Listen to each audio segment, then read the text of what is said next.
Good evening, ladies and gentlemen, and welcome to your latest episode of the Gersnet Weekly Podcast, hosted by myself, Craig Gray. It's 9:30 p.m. It's a Sunday, the 20th of July, 2024, and we are going to talk about all things Rangers today. End of pre-season has just finished, and now we're on the road to the season opener next Saturday at Tynecastle. This is, of course, the Gersnet Podcast, the independent Rangers podcast made for fans by fans, and all of our content is always free. And you can get us over at gersnet.co.uk, where you can see the forum, some good articles that have been put out lately, and on our Twitter at Gersnet Online as well, where you can get a rundown of our podcast that you are watching here tonight. Just before I introduce my guest for this evening's proceedings, I want to give a shout out to our sponsors, Forrest Precision Engineering. They are a subcontract Glasgow-based engineering company, and they've been a big commercial supporter of Rangers for many years. We're absolutely delighted that they're backing your podcast. You can get them over at forrestprecisioneng.com, and you can also visit the Forrest Precision Executive Lounge, a stunning new hospitality area within the historic main stand at Ibrox. For information on how to book this unique and intimate space, you can email the club via hospitality@rangers.co.uk. So, now it's time to introduce my guest for this evening, Mr. Grant Mackay. Grant, how you doing, mate? You had a good summer? I'm good, mate. Yep, had a good summer. Spent a couple of weeks over in Cyprus in the heat. Don't have a good tan as you've got, but it looks it. But I enjoyed it. Been a quick summer though. Looking forward to football starting. Aren't we all? Did you manage to spot Connor Goldson when you were out in Cyprus? Or? No, I didn't actually. He was getting out a couple of days after me, so I'm going back in October. So I'll maybe go and see him then. I pay my wee visit. I wonder if he travelled with as many bags as he did through Glasgow Airport. No, the missus did though. Aye, well, we know what they can be like when they're going on holiday. They want to pack everything, don't they? No, my tan's terrible. I was playing golf today, and I underestimated how strong the sun would be. But we move on. Obviously, I had the friendly yesterday, Union Berlin. It's been a mad pre-season. I say a mad pre-season. It kind of screams of everything that happened last pre-season, apart from we don't seem to have as many signings as we did last season so far. The game was crazy, 4 each draw, great going forward at times, bad, very bad defensively. And I was just thinking before coming on, Grant, why is it that we either seem to be, really good at one, bad at the other, or really bad at both things? Why can we never be good at attacking and defending at the same time? Yeah, no, that's the question, isn't it? Yesterday was the first pre-season game I actually didn't get to see, and I was checking it on my phone. I was like 3 each after 30 odd minutes. I thought brilliant, the best one I've missed. But it's not been a great pre-season, has it? I went back and looked. We've conceded 10 goals, so there's a serious problem in defence. I looked back to our previous games last season as well, and the last time we kept a clean sheet was April. So we've conceded in the last 10 games. There's a serious problem at the back. We've now lost Connor Goldson, who's been our mainstay for the last 4 or 5 years. So we've got Suter, Balogun and Davies, and for me, they're just not good enough to be starting centre back. So we're going to have to go into the transfer market and get a couple of centre backs, because our defending's been woeful in the Birmingham game and yesterday. I caught the highlights this morning of the game yesterday. So some of the goals we're losing is just comical. I mean, diagonal balls in behind Tavernier, in behind Gersnet, it's too easy. The team's just playing throughs in the middle of the park as well. It just seems so easy. We really need to do something with defence. Obviously, Clement looked at that at the start of the transfer window, trying to bring in Cordoba, but obviously that fell through. But he must be looking about. I've seen a couple of names, Scott McKenna, one being linked with us, but we definitely need to address that defence. Attack, well, we've scored 6 goals in our pre-season, with 4 pre-season friendlies. We've got Dessers, who is still the enigma. 1 week he looks good, and then the next week he looks as if he's won a competition to get in the team. So yeah, I don't know what we do with the attack. We've got Dessers, Danilo, Igaman. I haven't seen the end of Igaman, obviously. Yeah, Danilo, the jury's still out, but he's been out with a long injury. I'm guessing his minutes are going to be managed back. He's not going to be ready to start games. So we've got a problem at the back, and we are scoring goals up front, but we can't keep having that leaky defence. So we really need to do something about it. And I hope he's got a couple of players up his sleeve to bring in before next week, and the deadline for the Europeans, I think it's Thursday, is it? So yeah, we need to wait and see what happens with that. But it's not been great defensively. It's not been great. The end of last season wasn't great, and it's just continued into this pre-season. Aye, we're all scared, don't we? I think maybe with the centre back thing in terms of bringing in a new signing. I mean, Cherny was a signing that kind of appeared for out of the blue last week, and we only really heard about it a day or two before it got announced. So hopefully we're going to see something similar with a centre half, because as you say, with Goldson leaving, we're going to need to bring in someone before Thursday, really, to try and get them in and bedded in for the European squad as well. I know you can make changes to it, so maybe that will happen. But we'll need to see on that one. But I think a centre back. Even if they brought a centre back in this week, he's not going to be ready for perhaps the weekend, is he? So it's going to be Balogun and Davis or Balogun and Suter, isn't it? So yeah, we'll watch that one closely. I know. That's the thing as well. I think most of us were kind of given a deadline of maybe Wednesday or Thursday to bring in players just there, because, like you said there, we all probably wanted them to play at least one pre-season friendly, get them buried into the squad, and come on as well. He's the type of manager, he doesn't seem to like to throw new players right into the thick of things. He likes to wait, build players up. He does it a lot with fitness as well, that I've noticed. If a player comes back from injury, very rarely will he just throw them on from the start. Even in the Scottish Cup final, I think Sima started on the bench, didn't he? He never started. Yeah.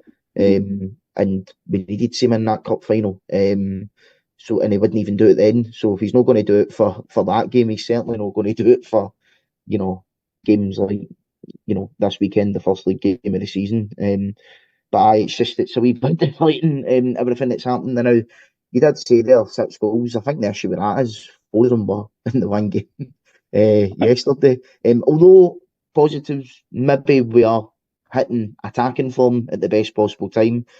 I mean, I would rather we scored the 4 goals yesterday and had the start that we had, rather than it be the other way about. I think if we started pre-season scoring tons of goals and then we're maybe tailed off before now, maybe it would be a bit more concerning. But I was actually saying to myself, watching that horrific Birmingham game on Wednesday, it was just before Scott Wright scored as well, that we've only scored 1 goal this pre-season in games that we can see, and it was a Tom Lawrence free kick. Now, I don't know what the Opta stats say. I don't know if that's from open play or not, but it was pretty bad stats, and also as well, Scott Wright's probably been one of our best players this pre-season, which is very, very concerning. Although you never know, maybe he's having some sort of second coming of Christ, because he knows that we're going to start to play our games at Hampden, and he knows what's on offer for him there.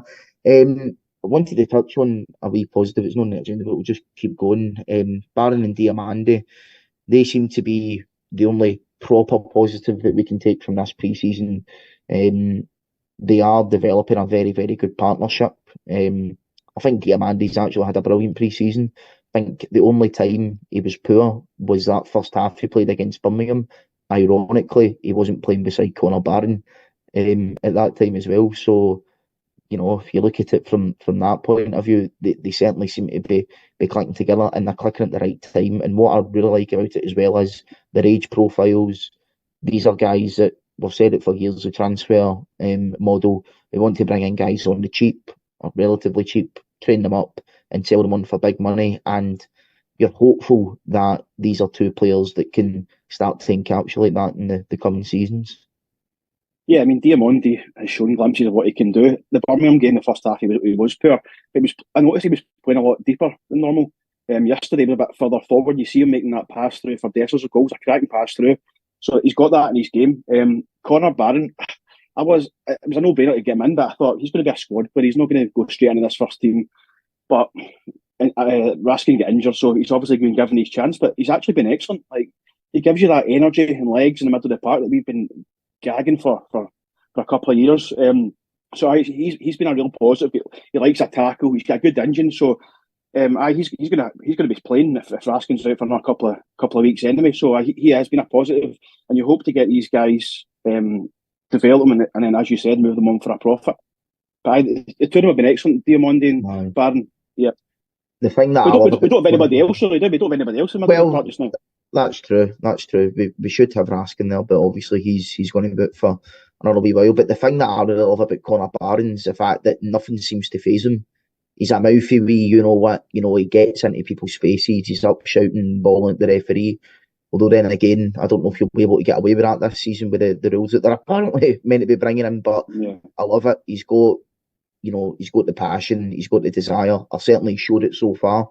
And it's just like the guy's, 20, 21 years of age. He's no caring. Do you know what I mean? He's just firing into everything. He will make mistakes. You know, I think that's quite obvious. He's not going to be the full and finished article, but I think looking at what he's done for Aberdeen, some of the game I've seen him, but I remember the game a couple of years ago. It was the one where Roof scored against them with 10 minutes to go, like the 150th anniversary game at Ibrox. Barron was the man of the match, and I think he was only about 18 or 19 then. Their semi-final against Celtic, Aberdeen, pretty much, I think if Connor Barron stayed on the park, Aberdeen would have went on to win that game, but he just completely blew out of steam because of how much effort he was putting in, and I think Clement can maybe own that a wee bit and get him a lot fitter and a lot stronger and turn him into a man as well, really. So I'm really, really excited by that signing. Yeah. He comes in as well. He knows exactly what he's coming into. He's played in the league. He knows what to expect. So there's no bed in time really needed for him. And he doesn't need to adapt to the game. He knows exactly what he's going into and what he's going to be playing up against. So he's been really, really good. I've been really impressed with him so far. Aye. In terms of defence, we'll touch on that. I mean, Tav, need to talk about him. Again yesterday, very, very, very poor. At fault for at least two of the goals, in my opinion, including the penalty, which I don't think was a penalty, but Tav's been rinsed completely. And that comes from that. I don't know if it's maybe because he's just came back from injury.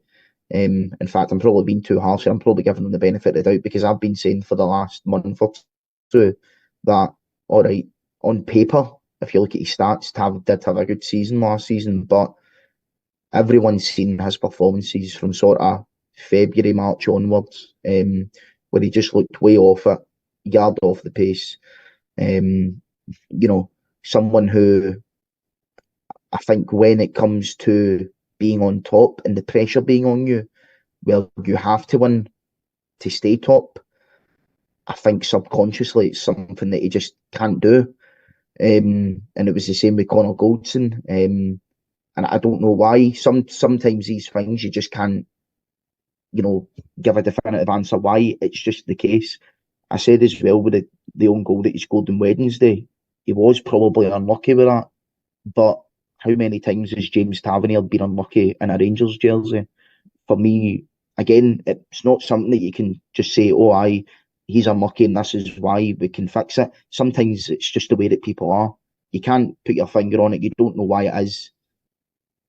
I just think we're at the point now. We need to try and replace him. We're not going to replace his goals or assists for right back. It's pretty much impossible because he's one of the only players in world football that can get those numbers from that position. What we can do, however, is get a right back in whose primary focus is to defend, and then try and spend money on improving the rest of the squad, who can then try and make up those goals and assist contributions that Tav made. I think, by all accounts, he was close to a move to Trabzonspor. Widely reported that he accepted personal terms, and then we seen him in the squad in Birmingham, and now yesterday as well. I can't have a way to prove this, but my sneaky suspicion is perhaps the injury to Dujon Sterling has maybe made Clement kind of think, right, well, we kind of need somebody to go in at right back, because as much as I like Sterling, I think he's a great player for us. I think it's obvious that he does have injury concerns of his own, and he's not the guy or the type of player that's going to be playing 60, 65 games next season. So I think that's maybe why we've not sold him yet. But if that's the case, then just try and sell him and bring somebody else in, because I just think we're at the point now with Tav where his time's up. And that's not to say that he's not been a great player for Rangers in the past. It's two completely separate, things. You can be a great player in the past, but not be that player anymore. And I think Tav's just came to the end of his cycle, mate. Yeah, I totally agree with you. Even though he's been absolutely outstanding. His numbers speak for himself. But I agree with you. He's lost a yard of pace. I don't know if his head's been turned as well by maybe getting a move, because he's just not been the same player he was. His numbers are great, yeah, but if you're right back, you've got to defend. Your first job's to defend, and he's just not doing that just now. And I think age maybe just catching up with him as well. He's played so many games as well over the last 5-6 years. Been ever present, but I'm the same as you. It's time to move these guys on. Golson's on his way out, and I think Tavernier hopefully will follow him as well. As you said, you're not going to replace his numbers, but get the money in, get him off the wage bill, and you can maybe add a couple of guys in to replace or to enhance the team elsewhere. As you said, we've got Sterling, who is the natural right back. Tavernier was unnatural. He's not really a right back, is he? But Sterling is a natural replacement. But yeah, he's an injury concern as well. He seems to pick up wee niggles here and there, and he's starting to miss more, and he's actually been playing. So I know Leon King's been playing in there as well, but he's obviously not the answer. So if Tavernier does go and Sterling's got his problems, we'll need a right back. I actually prefer Sterling in the middle of the park anyway, to be honest with you. I actually like him in the middle of the park. He's got energy, drive, dig, and gives you legs. So I would prefer to see him in the middle of the park and bring another right back. I've not seen any linked with us recently, but yeah, it's time to move Tavernier on. He's been a great servant, and he can go with Golson. My best wishes. I think I agree with you on the Sterling point, to be honest. I think he's a lot better in the midfield than he is at fullback. And maybe that's just because he's not involved as much as he would normally at fullback as he would be in the midfield. And maybe you just don't see it often enough. But I'd quite like, as if we did sell to maybe sign a relatively experienced European right back. And then maybe for the European games, you can look at moving Sterling into the middle, or the Celtic games. Kind of like a wee trick up the sleeve, and these sorts of bigger games where you're not going to have as much of the ball as you are against the Dross and the rest of the SPL. I think that would be decent, but we'll certainly see what happens. But for me, it is a bit of a concern that we're not getting linked with any right backs, and to be quite frank, the whole window we've not been linked with one at all, despite the fact that Pab's meant to be moving on. But as we said last week, things can move very quickly, and dominoes can start to fall very fastly. On the game yesterday, I think is that maybe the first time we've seen Clement's style and what he's wanting to achieve this pre-season. I think we have seen it in the past, a big glimpses. He wants to play a high press system, which is great in principle, but then in practice, when you've got guys like Dessers who isn't really suited for it, you've got guys like Cortez who is just coming back for an injury, so he's not going to be able to press as well as you can. You could see that with the goals that we conceded. Cortez loses his man, I think, for both of them, but again, he's just coming back for an injury, so I'm not going to lay it on thick with him.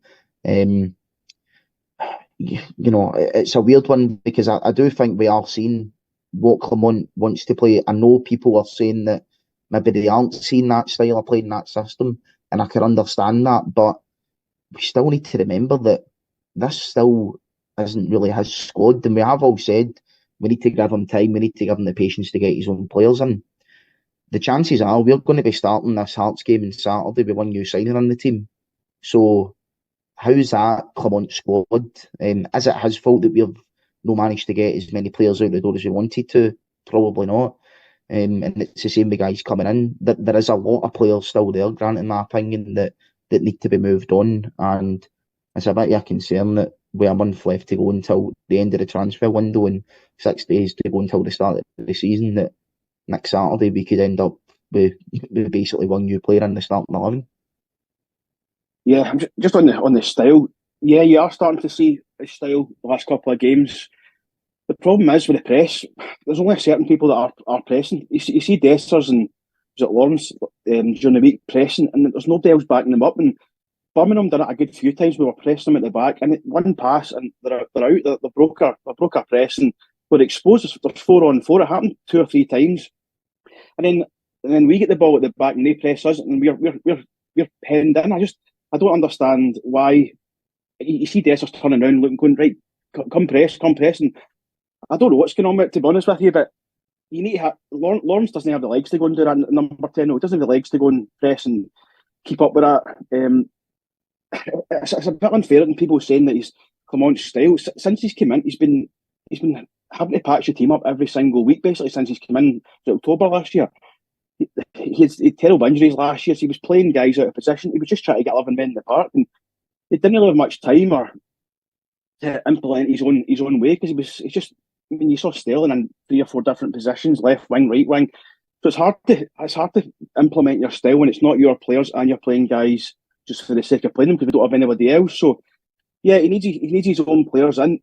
This number 10 though is a problem for us, I think, because we've had Cantwell in there, we've had Lawrence in there, Lowry's been in there pre-season. I don't like it. I just don't like this number 10 though. You need somebody that's got the legs, got the energy to play in there, and I just don't think these guys do.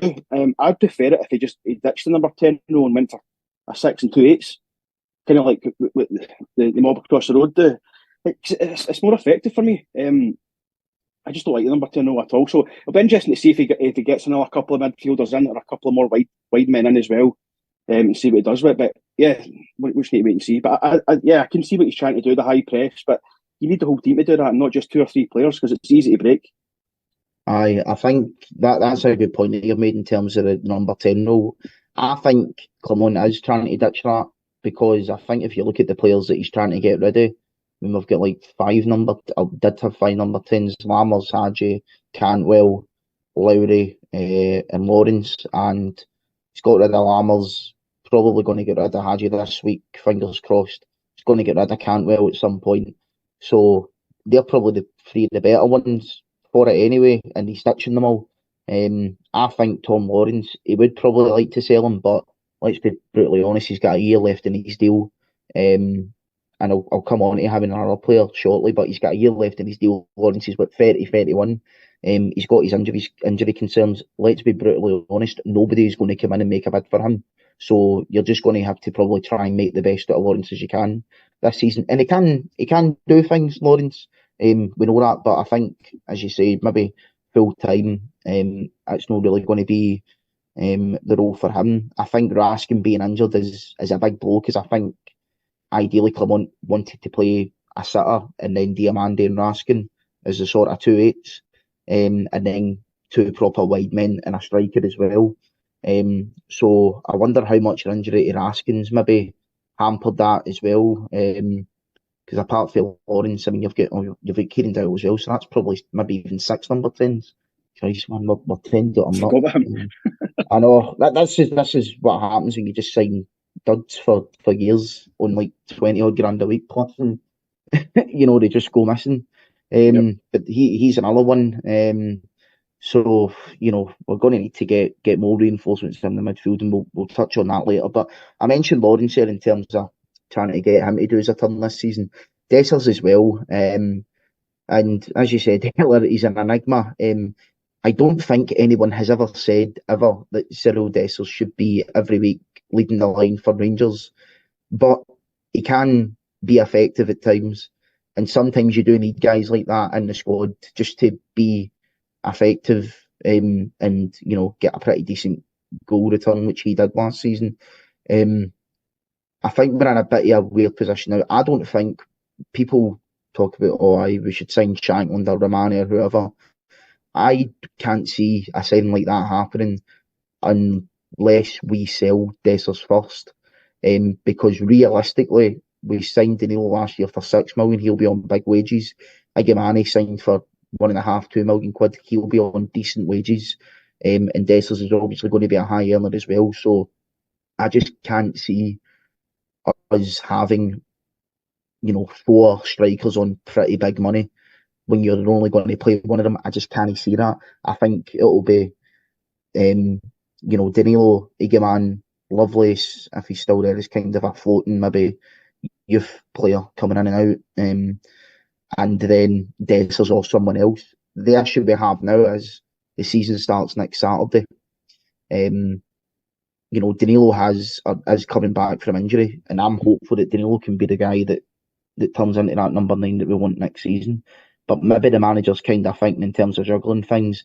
Is it worth risking selling a Dessers who, even though you might not believe it, he did score 22 goals last season. To sign a guy like Romani, who, yeah, he's got a great record, for example, but you know, you don't know how people are going to react in a new country, a new league, a new environment.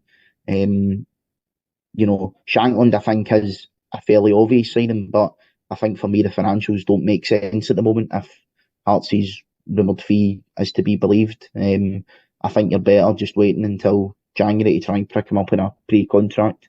And also as well, we're talking about that press earlier. Shankland for me doesn't give you that press either. In fact, I would say he's worse at pressing than Dessers.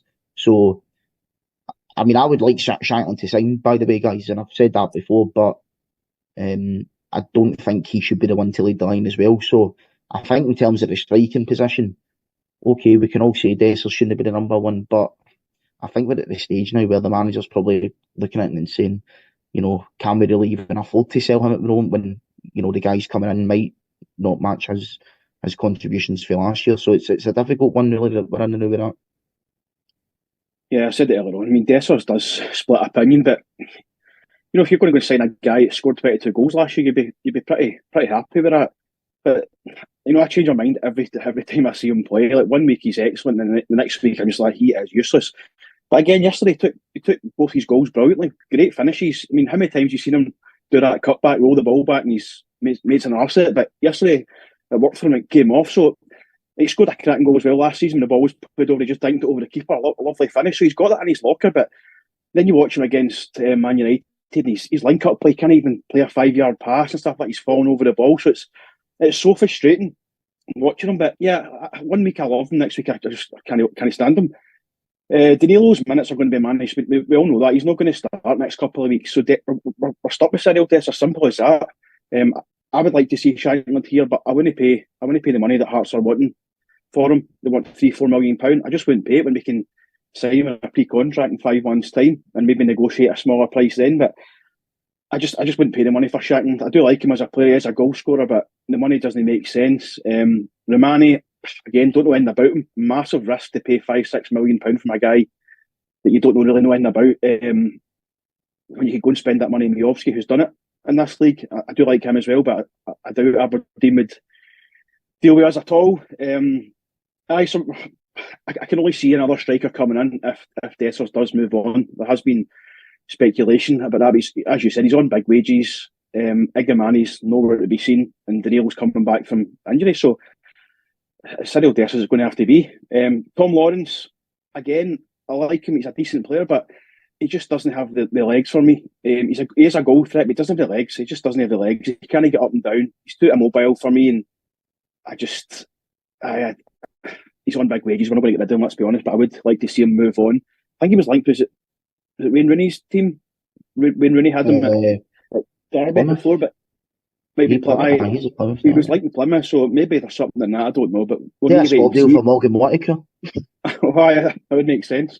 But again, Lawrence is injury prone as well. He's injured all the time as well, so you don't know. He comes back in, he shows glimpses, and then he disappears again. So yeah, we need to wait and see. The jury's still out on they two, but this is going to be our number 9 for come Tynecastle on Saturday. There's not going to be anybody in time before we go there, so we need to persevere. Aye, perseverance. That could be a buzzword that's going to be used for the rest of the season, but let's hope no.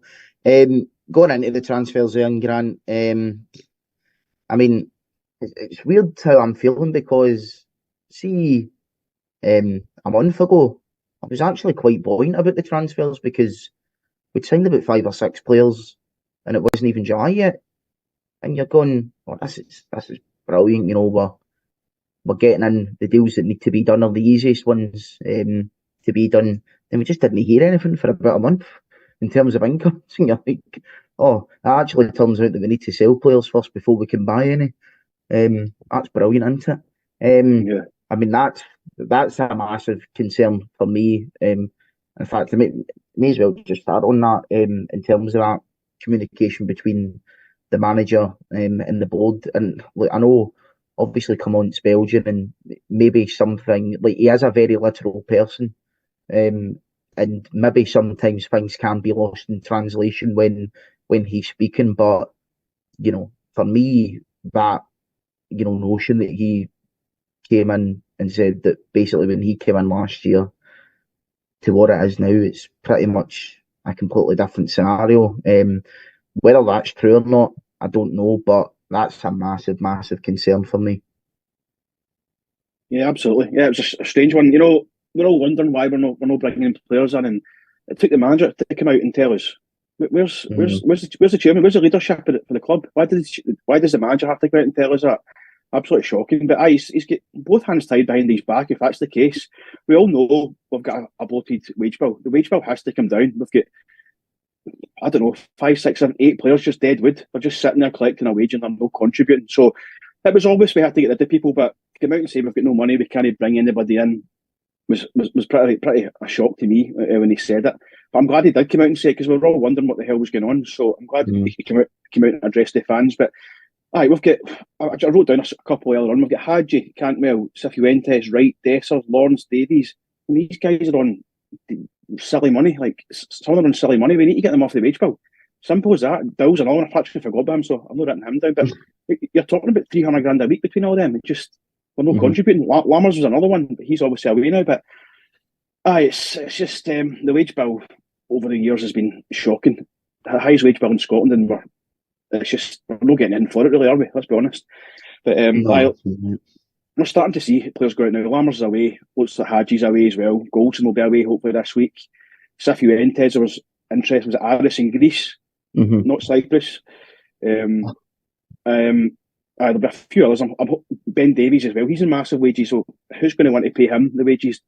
Hopefully somebody down south, but I can't see that. So yeah, we need to trim the squad. Simple as that. Get players out that are not contributing and bring players in that can contribute on the same money or whatever. That's it. Last week we did manage to sign a player, Cherney. I thought at the time, I like look at that. He's not a guy that's really injury prone or anything like that. He's got decent experience. He played at the Euros, albeit one appearance, but he had a really good qualifiers for the Czech Republic. I think he scored something like 3 goals in 6 games or something like that for them. So I don't know why he wasn't starting in the for them at the Euros. But he comes with a pretty decent pedigree. He's a good age, 26, about to turn 27. And he scored the last minute winner against Celtic at Parkhead. So, that's good for me. Bold right winger coming from Eastern Europe. Last one that came here in 2010, Vladimir Weiss, done all right and, took us to our hearts. So, hopefully he can do the same. I mean, we have been crying out for a right winger for years. I don't want to say the whole cliche, we've been desperate for one since Daniel Koundé left, because I did like Daniel Koundé. I mean, he worked really hard and, I do like the guy, but, he was decent, but, we have probably been crying out for a right winger for a lot longer than that as well. That was even better than Koundé. So it's good to get somebody in that position finally. It is obviously a loan deal. I don't think there's an obligation or an option to buy on it, which is kind of understandable, because I think he signed for Wolfsburg for about 10 million last summer. So if he's still contracted for another couple of years and he has a good deal with us, then they'll probably be able to command a decent fee. But it's a step in the right direction, and also one that came as a bit of a shock, a welcome surprise anyway.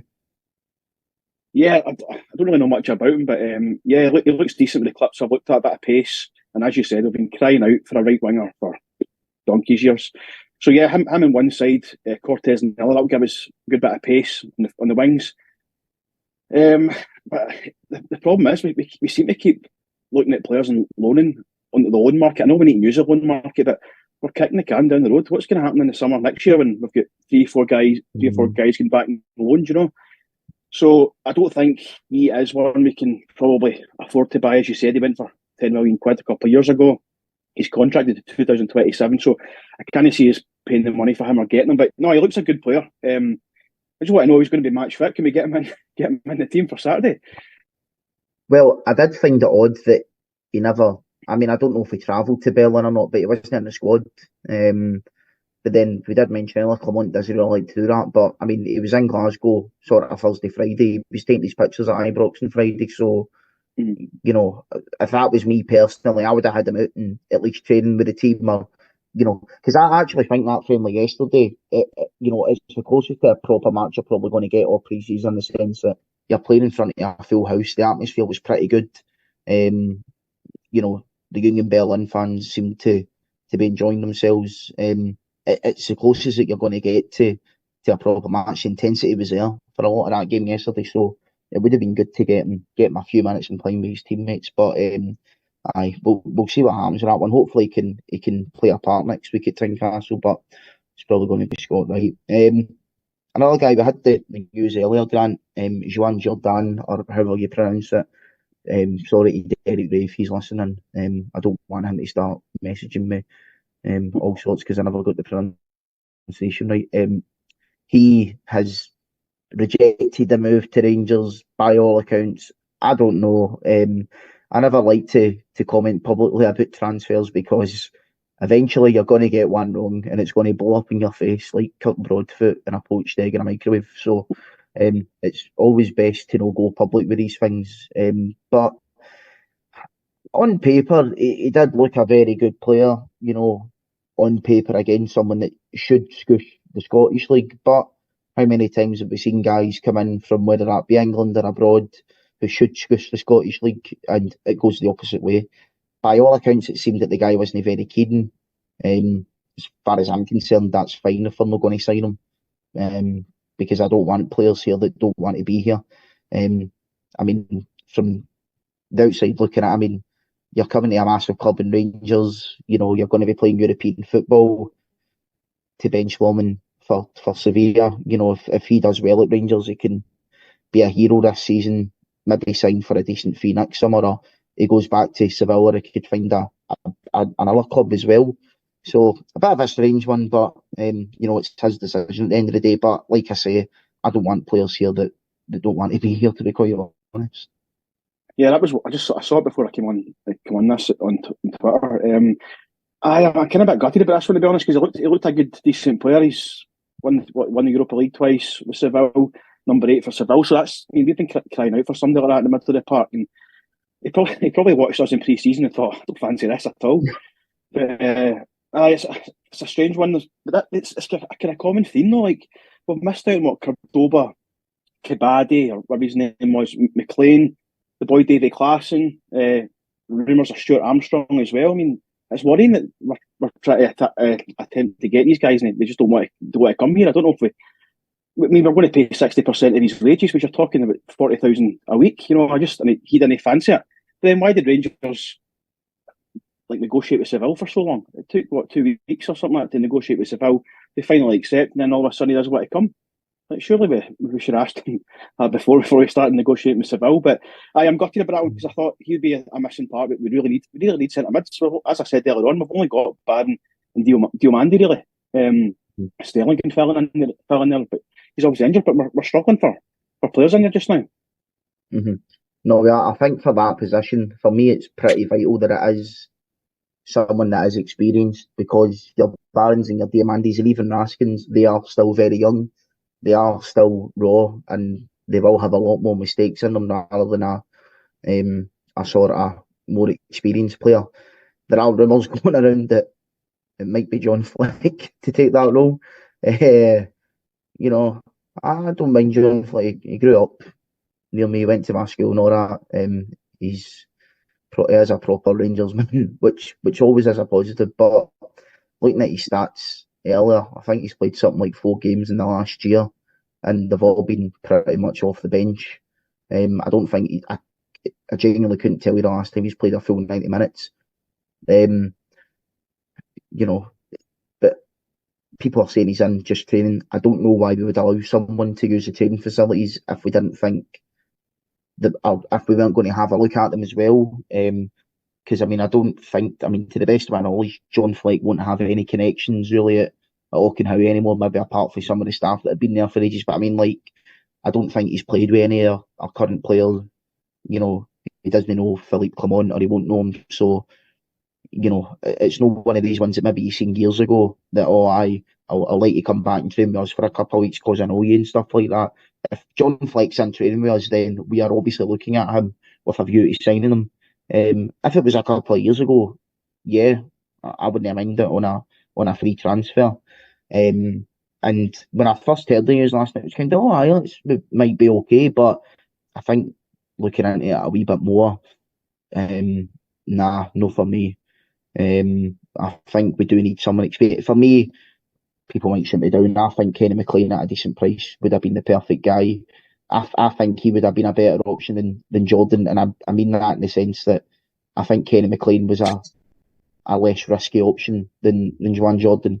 He knows the league, and he's still a good player now. Obviously, there was the financials, which, we'll let that be, because I'm always of the opinion that, whilst we want to know these things as fans, it's still not really our job to worry about how much money we're spending on wages. We should trust the people in charge to do that. But I would have liked Kenny McLean. I don't know if that's still a possibility or not, but that number 6 position, I mean, we've been crying out for someone experienced and to be a deep line playmaker since Stephen Davis left, and we have really, really missed him. And it's only been, I think, the last 18 months since he played his last game for us that you've really noticed that. Yeah, we definitely need to fill spaces in there, because we've lost Jack, we've lost Kamara, Lundstrom, Davis over the years. We've never replaced these guys, so we're short in there. We're definitely a short in there, and we do need experienced heads in there, because Barron and Diamandi are so young. So yeah, it'll be interesting to see what happens. But again, if anybody comes in now, they're not going to be ready for the weekend. That's what I'm worried about. I'm worried about going to Tynecastle the weekend, and we don't seem to have many guys ready to step in. I'm just worried about going to Tynecastle the weekend, and we've got the first 4 games. If we lose points at Tynecastle, we'll probably get beat at Parkhead. We're really struggling after 4 games. Do you know what I mean? So yeah, we need to see what happens. We're still getting our month or so with the transfer window, but we need to strengthen centre back, centre mid, and probably another wide man and a striker if Dessers goes. So just need to see what happens. I'm sure Kenny McLean will come back up maybe later on in the transfer window, along with Sima. So just need to wait and see what happens.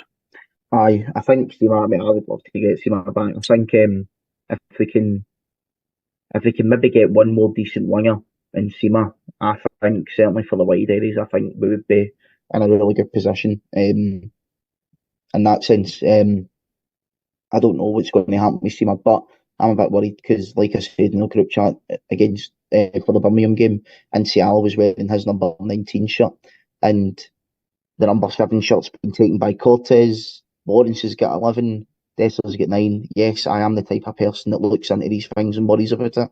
So I don't know what number you're going to give Sima if he comes back, which is maybe telling me that I don't think it's going to happen. But fingers crossed we can get something done later on in the window. In terms of priority, Grant, I mean, I know defence is going to be the priority, but they're not going to be buried in. It is weird, but because we're not saying that defence should be the priority, but a week ago it was we need to bring in wingers, we need to bring in strikers, and it kind of seemed to have flipped 180. Even though, all right, we had brought in Cherny, but Cherny never played yesterday, so we seem to be looking good going forward now. Right at the time when we were thinking about replacing players or bringing in players in that position. So I don't know if maybe Lawrence and Dessers and what have you been looking at the rumours and saying, oh, I might need to start actually playing well here to maybe keep a place. But it's just a bit deflated at the moment. I mean, for me, the attacking options are a priority because the defence, as much as the defence is pretty poor, I still think it can get by in most of the games in the league. Like Hearts, for example, I think Suter and Balogun against Hearts, that wouldn't particularly worry me. I'm actually the opposite as you. I'm fairly confident going into that game at Tynecastle, but that's mostly because of our record against Hearts, but also as well, Hearts haven't been that great this pre-season. Fleetwood battled them at the weekend, and Hearts put out a really strong team. They've been beat off late in Orient as well, so whilst we've not been great, Hearts haven't been great either. I think for the first one for this season, it's kind of just about getting by, make do and mend, and then really, really hit form come September, time when hopefully we've got a lot more players to bed in. The issue is, but we seen it last year, if you have a bad start to the season in August, that just heaps tons of pressure on the manager. So, we might not like it, but the reality is this is a massive month for us, and we're going to need to get things right very quickly. Absolutely. As you said, you saw last season what happens if you have a bad start. Fans turn on the manager normally gets it. So we can't afford to have a bad start this time. And I see a lot of people saying that Clement isn't the man for the job and stuff like that as well, when he'll be out by October. That's another thing we need to get away from. We need to stop this cycle we're in. Just getting to October, no enjoying the football, and just firing the manager. We can't keep hitting the reset button every year and just getting rid of the manager. It's happened the last 2 or 3 years now. We're still paying for it. This is why we've got guys on the wage bill and we can't get them off. Other managers given long contracts, big money, and then our manager stuck with them. So we need to get out of this cycle of doing this. So we need to stick by the manager. He's been dealt a poor hand by the board already, but not giving them money and saying he needs to take the players. So we need to stick by the manager. We can't keep going on doing what we're doing. It's not sustainable, and we can't keep doing it. So we've just got to go in what we've got. We've got to back the team and back the manager and see what happens. But you can't really get a toughest start away to Tynecastle, can you? So they'll be right up for it. But you're more confident than me, but we'll wait and see. I always try and be confident and be positive on a Sunday night when everybody's got their work to go to in the morning. Look, it's the way it is. I mean, look, we can all sit here and moan about things and say, this just sums up, the horrific recruitment by Ross Wilson admitting this, that, and the next thing. See, for me, we know that. That doesn't do anything. See, talking about how bad Michael Beale was, how bad Ross Wilson was. We know that. You're not adding anything new here. We need to move forward. We need to dust ourselves off, get our shoes on, go do the work, do the hard graft to try and salvage something out of this season and try and do the job in hand, which is to try and win Rangers trophies. It'll never be my attitude as a Rangers fan, especially before a ball's even been kicked this season. That's the whole thing. That's the next thing. No, that's not who we are. In my opinion, that's not who we are as a fan base. We can be realistic and what have you. That's fair enough. But for me, we need to try and be as positive as we can heading into this. Not, do alley and thinking that we're, going to do this, that, and the next thing. But for me, there's no point in sort of moaning and this, that, and the next thing about things. We need to move forward.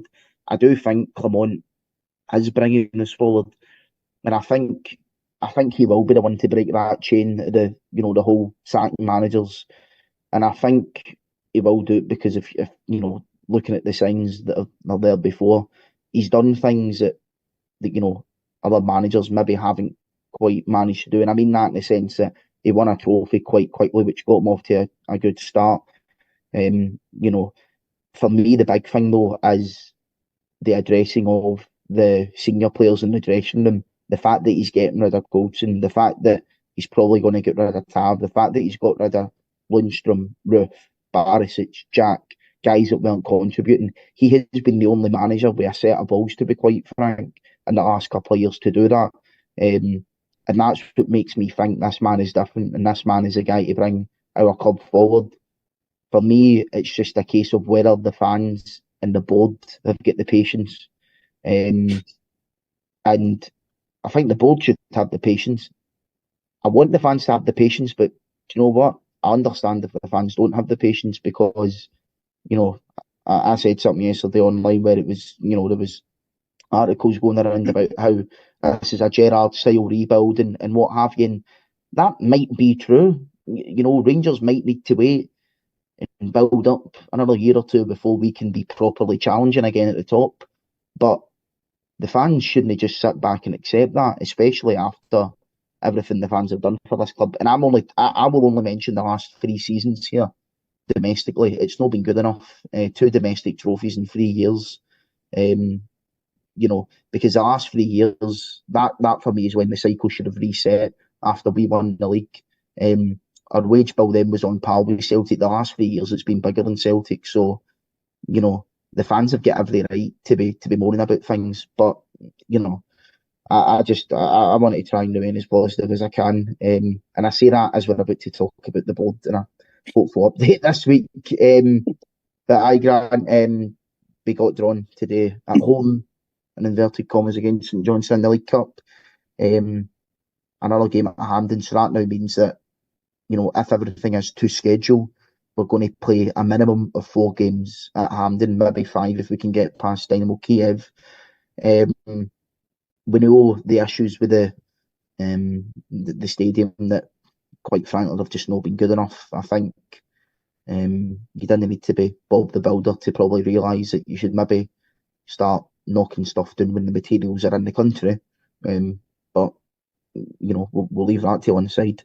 That's not been good enough. The communication hasn't been good enough by the board as well. We are expecting an update from John Bennett. He did promise it a week or so ago, that he would give one by the end of July. So when's the 31st of July? What's that? Wednesday. So, we're going to need to get that by then. But then I'm also thinking that's maybe bad timing, because he's going to do it this week whilst our main focus should just be on this Hearts game. And this is going to be a distraction that is just going to feed into a narrative that actually might help Hearts. But it's not a good situation we've got ourselves in terms of the stadium for a start, and then just maybe the way that the club's been going in terms of the hierarchy for the last couple of seasons. And I think now, for a lot of fans, maybe the chickens are coming home to roost, and the penny's starting to drop for a lot of people. Yeah, I mean, the stadium thing's just been an absolute farce, but it's been highlighted more than it should have, because the fact of the matter is we're not winning things in the park, Craig. See if you win the league last year, nobody's really caring about it. Nobody's really talking about it or having the pressure on the board as much as they are just now. As I said earlier on, it took our manager to come out and tell us that we couldn't buy players. That should be coming from the board. The manager shouldn't be having to come out and say that. It should be coming from John Bennett. And he's not spoke to the fans for months now. And he said he would, this best in class and all this. He's been posted missing. Any bit of communication, it's just not happened. It's shocking. It really is. But the stadium thing's just another thing, another calamity to add to what's been happening recently. But as I said, if we were winning team in the park, it wouldn't be highlighted as much, and there wouldn't be as much anger at the board for me. Mm-hmm. No, that is true. I think the thing that's really annoying me with the hierarchy at the club at the moment is, to me, it's bordering on arrogance, in the sense that we will do our jobs, we know best, you don't need to know anything. You are just small football fans, customers to us. You do your bit, we do our bit, you don't have an input into that. That's not how it works. Okay, Rangers are legally a private enterprise, okay, but we're a football club. And it does just annoy me when you see board members use phrases such as Rangers family, best in like this, that, and the next thing. But then, fans' opinions don't count. And look, I can understand that to an extent, because we all know there is some absolutely mental Rangers fans out there, right, that have got a clue about anything and just shout at the sky and whatnot. But there is also, I would say, the vast majority of Rangers fans, intelligent people that, they know the score, right? And I especially think people from Glasgow, it's very difficult and hard to deceive them. They know when things aren't right. They know when they're being lied to about things, and they know when the wool's being pulled over their eyes. And, I'm not saying that is what the board are doing, but I do think that there does seem to be a sort of borderline arrogance, in the sense of, we'll do our job, you don't need to know anything about it. And, for me, that's just no good enough. The fans need to be involved, and the fans need to be listened to. And I mean, we've seen stuff start the last couple, like fan advisory board and stuff like that. I don't know how all that's going to work in terms of how, what its influence or process will be. But clearly, whatever initiatives the club have put in place the last few years aren't working, because the fans aren't being heard. We've spent, again, hundreds and hundreds of pounds on season tickets, sold out season tickets. We took 50,000 fans to Murrayfield for an overpriced friendly against Man United's under 14s or whatever it was. We're going to go to Hampden for that game against Motherwell in a couple of weeks, and we'll bring 50,000 fans. We get drawn against St Johnstone today in that cup tie. There'll be more than 40,000 people at Hampden that day. These fans, we have continuously done our job we're back to the board in terms of putting our money where our mouth is. Sure, there has been fans that have been critical of the board and the hierarchy and whatnot, but when you pay that money, when you put that investment into the club, you've got every right to voice your concerns and your opinion over it. For me, it's no good enough, and the fans have done their bit. It's now time for the hierarchy of the club, in my opinion, to stand up and do their bit. Aye, it'll be interesting to see what he comes out and says, but watch this space. Watch this space, indeed, guys. But I think that's a pretty good place to finish up. We're back next Friday. It'll be myself and Rob to preview the Hearts game, maybe get a bit into tactics and lineups as well. But that is us for the evening, guys. So what I'd like to do now is thank my guests for coming on. Grant, thanks for coming on, mate. Good, mate. Enjoyed it. Thank you. No, it was definitely good to get you back on and be back for the new season ahead. And I'll see you on Friday, guys. Have a good rest of your weekend. Bye-bye now.